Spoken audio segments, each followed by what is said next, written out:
Hello दोस्तों, कैसे हैं आप? कैसे चल रही है आपकी पढ़ाई? मैं महेंद्र पाठशाती आपका अपने इस चैनल के माध्यम से स्वागत करता हूं, वंदन करता हूं और दोस्तों अभिनंदन करता हूं। दोस्तों मैं आशा करता हूं आप लोग स्वस्थ होंगे, मस्त होंगे और हाँ अपनी अपनी पढ़ाई में बिल्कुल व्यस्त होंगे।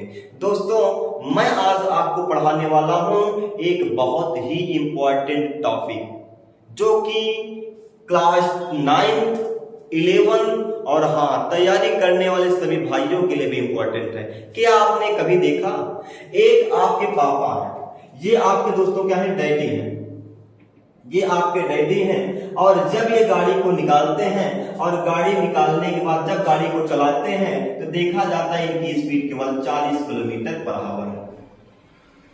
आपके पापा की स्पीड 40 किलोमीटर पर आवर है, लेकिन वहीं आपके भैया आ जाते हैं तो भैया जब गाड़ी को ड्राइव करते हैं तो उनकी स्पीड 80 किलोमीटर पर आवर हो जाती है। पुनः फिर हो सकता है आप गाड़ी चलाने आए तो आपकी जो स्पीड है, आप अगर गाड़ी चलाने आ गए तो जो आपकी स्पीड है मान लीजिए 20 किलोमीटर पर आवर हो गया। ओह ये क्या बात है सर, कहीं कोई 80 किलोमीटर पर आवर, कोई 30 किलोमीटर पर आवर, कोई 20 किलोमीटर पर आवर, इससे क्या मतलब, क्या लेना देना है?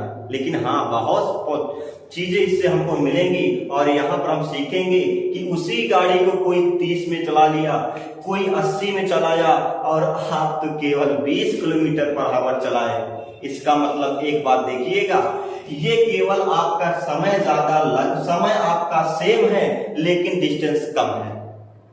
यानी कि समय आपका एक घंटा तीनों लोग ले रहे हो, लेकिन यहां पर अगर दूरी की बात की जाए, दूरी आपका क्या लगातार कम या ज्यादा हो रही है, कम या ज्यादा हो रही है। और ये बताओ दोस्तों, अगर 30 किलोमीटर पर आवर की स्पीड से आपकी गाड़ी है, मुझे 80 किलोमीटर करना होगा तो क्या करते हो, कहते थोड़ा सा और हाँक दिया जाए, यानी एक्सीलेटर लेते हो। एक्सीलेटर क्या करता है, स्पीड को आपको बढ़ा देता है।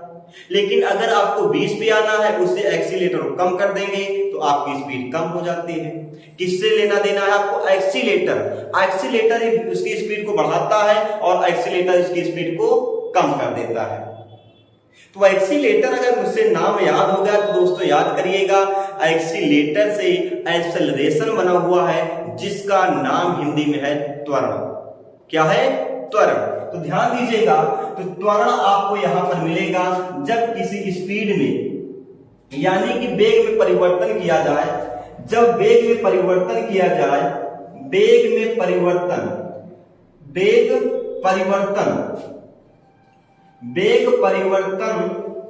को हम त्वरण को क्या कहा जाता है दोस्तों, त्वरण कहते हैं।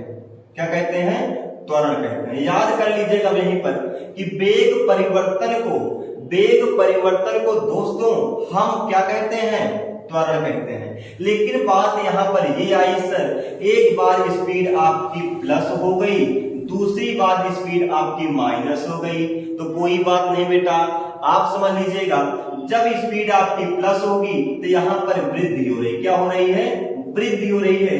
इसको हम बोलते हैं त्वरण के नाम से बोलेंगे या अवमंदन के नाम से बोलेंगे। इसका 2-3 नाम आ जाता है, एक आपका त्वरण होगा, दूसरा आपका अवमंदन होगा। कब, जब आपके वेग में वृद्धि होगी तब। यहां पर जो ए का मान होता है वो हमेशा क्या होगा, प्लस में होगा। हाँ दूसरी बात, अगर वेग में कमी हो रही है, आपकी स्पीड में कमी हो रही है, ए का मान घट रहा है, तो यहां जब घटेगा इसको दोस्तों बोलते हैं मंदन या इसको बोलते हैं आत्वरण। मंदन बोलेंगे या आत्वरण बोलेंगे कब, जब आपकी स्पीड अधिक से कम की ओर आएगी तब यहां पर दोस्तों दो बातें आपको मिल गई। एक तो क्या होगा, जब आपकी स्पीड बढ़ेगी, दूसरा जब स्पीड क्या हो रही है, कम हो रही है। तो हम अब जान लेंगे कि आपका त्वरण होता क्या चीज है। तो हमने दोस्तों पहला काम आपको बताया कि वेग परिवर्तन की दर को, वेग परिवर्तन की दर को त्वरण कहते हैं, त्वरण कहते हैं। वेग परिवर्तन की दर को त्वरण कहते हैं या एक, ठीक है दोस्तों, इस बात को आप याद कर लीजिएगा। अब जो त्वरण होता है, त्वरण को ए से प्रदर्शित करते हैं। ए से क्या करेंगे दोस्तों? प्रदर्शित करते हैं। त्वरण को हम ए से प्रदर्शित करते हैं। त्वरण जो होता है आपका प्लस में भी होगा, धनात्मक होगा और ऋणात्मक भी होगा। क्या होगा? ऋणात्मक भी होगा। ऋणात्मक कब होता है दोस्तों? जब आपका वेग में कमी होगी, और धनात्मक कब होगा? जब वेग में क्या होगी? वृद्धि होगी। अतः त्वरण आपका दो प्रकार का हो गया, एक धनात्मक, एक ऋणात्मक। धनात्मक त्वरण को दोस्तों बोलते हैं अवमंदन। क्या बोलेंगे? अवमंदन बोलेंगे। और ऋणात्मक त्वरण क्या बोलेंगे? मंदन, यानी कि वेग में कमी। अब इसके बाद हम देखेंगे आगे जो त्वरण होता है, त्वरण में हमेशा ए बराबर होता है dv अपान dt, या इसको हम लिख सकते हैं अभी इस तरह, आप इसको लिखिएगा ए बराबर वेग परिवर्तन delta v upon delta T.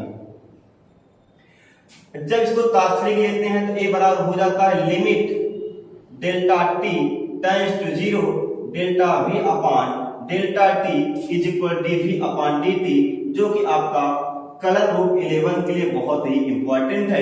ये कभी भी आपको नीट की तैयारी के लिए हाई लेवल का जो टेक्निकल है उसके लिए आपको ये बहुत जरूरी है। बाकी आप 9th और जो कंपटीशन वाले हैं उनका काम यहाँ से चल जाएगा।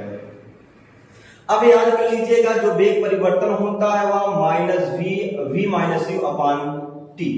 अब यहाँ से क्या मतलब होगा कि जो यहाँ पर v का मान है, v क्या है? अंतिम वेग, u प्रारंभिक वेग और t आपका समय है। जहां से आपका डेल्टा v और डेल्टा t, कहीं कहीं आपको t मिल जाता है, कहीं कहीं डेल्टा t मिलेगा, इससे कोई दिक्कत मत लीजिएगा क्योंकि आपका वेग परिवर्तन देखना होगा। कोई बात नहीं, अगर आप चाहें तो यहाँ पर t लिख सकते हैं, ठीक है। अब यह एक आपका दोस्तों कौन सी राशि है? त्वरण आपका सदिश राशि, वेक्टर क्वांटिटी है। इसका जो मात्रक होता, मात्रक दोस्तों मीटर पर सेकेंड स्क्वायर या सेंटीमीटर पर सेकेंड स्क्वायर होता है। इसका जो डायमेंशन यानी कि बीमा होगा, बीमा दोस्तों हमेशा यल टी की पावर माइनस 2 होगा। यल टी की पावर माइनस 2 होता है, यल टी की पावर माइनस 2 होगा।